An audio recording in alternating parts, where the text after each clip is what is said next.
Pada akhir tahun 1944, Jepang didesak oleh sekutu. Karena merasa keberadaannya terancam, maka Jepang memberikan janji kemerdekaan kepada Indonesia. Sebagai tindak lanjut janji tersebut, maka dibentuklah gedung PKI 27 Mei Kesakai. Pada tanggal 1 Maret 1945 oleh Letnan Jenderal Sumakichi Harada yang bertujuan untuk mempelajari dan menyelidiki hal-hal penting yang berkaitan tentang pembentukan negara Indonesia merdeka. Dr. Rajiman Widjadiningrat dilantik sebagai ketua dan sebagai wakilnya adalah Iji Bangas Yosio Jepang dan Suroso Indonesia. Gedung PKI pun mengadakan sidang pertama pada tanggal 29 Mei sampai 1 Juni 1945 dengan agenda merumuskan dasar negara Indonesia merdeka. Sidang pertama bertempat di gedung suasana gedung Pancasila yang dihadiri oleh ketua dan wakil serta anggota gedung PKI yang berjumlah 67 orang. Rajiman, Iji Bangas, Suroso beserta para anggota duduk di tempat sidang yang telah tersedia. Rajiman pun selaku ketua membuka sidang gedung PKI. Assalamualaikum warahmatullahi wabarakatuh. Saudara-saudara sekalian, terima kasih sudah hadir di tempat ini. Pertama, saya selaku ketua akan memimpin jalannya sidang ini.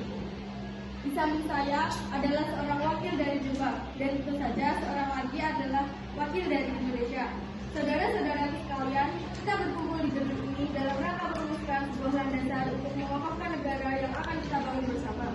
Untuk itu, marilah kita buka sidang pertama ini agenda pembahasan dasar negara.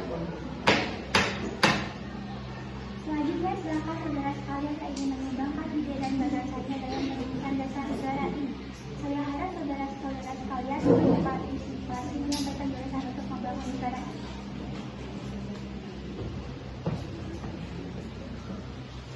Saudara-saudara sekalian, saya mengucapkan terima kasih telah memberikan kesempatan untuk menyampaikan pidato singkat ini.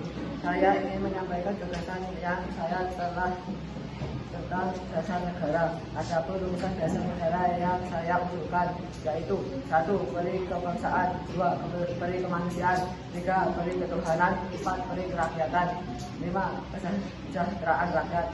Mengapa saya mengatakan seperti ini? Itu karena fondasi dari dasar negara adalah bangsa, di mana bangsa kita ini peduli kepada sesama yang mencerminkan sikap kemanusiaan. Sikap bangsa kita pula yang memegang teguh toleransi dalam beragama, yang hal ini merupakan pencerminan dalam ketuhanan, dan juga rakyat kita ini merupakan rakyat yang suka kebersamaan, sehingga hal ini dapat mewujudkan kesejahteraan rakyat. Itulah usulan dari saya, mohon dipertimbangkan. Terima kasih. Selanjutnya, silakan kepada anggota yang lainnya untuk menyampaikan gagasan. Terima kasih kepada ketua beserta wakil yang telah memberikan kesempatan pada saya untuk menyampaikan pandangan saya tentang dasar negara. Adapun rumusan yang saya usulkan diantaranya: 1. Persatuan, 2. Kekeluargaan, 3. Keseimbangan lahir dan batin, 4. Musyawarah, 5. Keadilan rakyat. Demikian gagasan yang saya sampaikan, mohon untuk dipertimbangkan. Terima kasih. Silakan anggota lain untuk menyampaikan gagasan tentang dasar negara. Saudara-saudara sekalian, setelah memikirkan ini semalaman, saya berpendapat bahwa dasar kita harus berdasarkan kepada kebangsaan Indonesia, internasionalisme atau kemanusiaan, sepakat atau demokrasi, kesejahteraan sosial, dan ketuhanan yang berkeadilan. Saudara-saudara, dasar negara telah saya usulkan. Usulnya ada 5. Saya memberi usul untuk memberi nama kelima dasar negara tersebut adalah Pancadharma. Namun nama Pancadharma ternyata tidak tepat di sini karena dharma berarti kewajiban, sedangkan kita membicarakan dasar. Setelah mendapat saran dan petunjuk dari seorang teman kita, ahli bahasa, akhirnya saya memberikan nama kelima dasar negara yaitu Pancadharma. Paca artinya 5 dan Dila artinya asas atau dasar. Di atas kelima dasar itulah kita buka akan bidangan yang bermaju. Saya boleh keras sehingga tinggal jika saja disebut istilah sosio-nasionalisme, sosio-demokrasi, dan perjuangan. Dan jika saya berat lagi menjadi satu, maka dinamakan sosio-nasionalisme.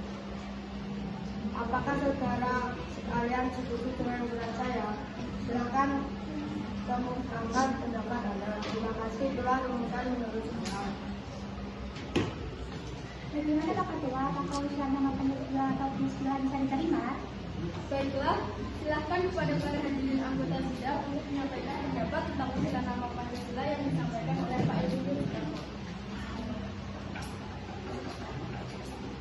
Saya selaku pimpinan dari para anggota sidang menyatakan setuju atas nama Pancasila yang disampaikan oleh Pak Soekarno.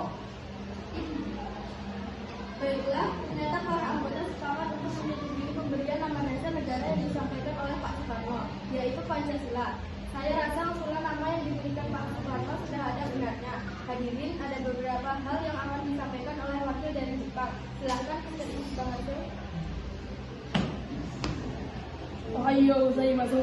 Baiklah, ternyata selamat siang hadirin, saya menyaksikan kehadiran sidang hari ini awal hingga akhir dan menyimak beberapa usulan yang telah disampaikan oleh para anggota sidang.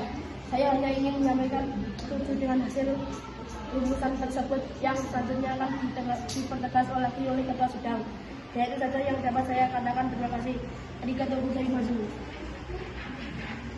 Terima kasih kepada Mr. Ichigo Mase yang telah menyampaikan sambutan dan sebagai perwakilan dari Jepang. Saudara-saudara sekalian, tadi kita sudah menyimak bagaimana pandangan tentang dasar negara yang telah disampaikan oleh Mr. Muhammad Yamin, Dr. Supomo, dan Insinyur Soekarno. Nama dasar negara pun sudah kita sepakati, yaitu Pancasila. Namun, mengenai rumusan dasar negara Pancasila tersebut akan dibahas lebih lanjut oleh Panitia 9. Dengan demikian, sidang pertama BPUPKI dengan agenda rumusan dasar negara kita akhiri sampai di sini. Sidang BPUPKI pertama tanggal 29 Mei sampai 1 Juni 1945 dengan agenda merumuskan dasar negara berakhir. Selanjutnya, dasar negara tersebut dibahas dalam sidang yang dilakukan oleh Panitia 9. Sebagai ketua dipilih Yat Soekarno dan anggotanya terdiri dari Dr. Mulhata, Mr. A.A. Maramis, Abdul Hasan Muzakir, Ahmad Subarjo, Mr. Muhyamin, Abu Salim, Wajid Hashim, dan Abi Faisal Joko Yusuf. Panitia 9 menghasilkan sebuah rumusan dasar negara yang terdapat dalam pembukaan Piagam Jakarta atau Jakarta Charter. Pesan, hal yang menyangkut orang banyak sebaiknya dan harus dimusyawarahkan terlebih dahulu untuk mencapai kesepakatan mufakat sehingga tidak ada saling berkhianat.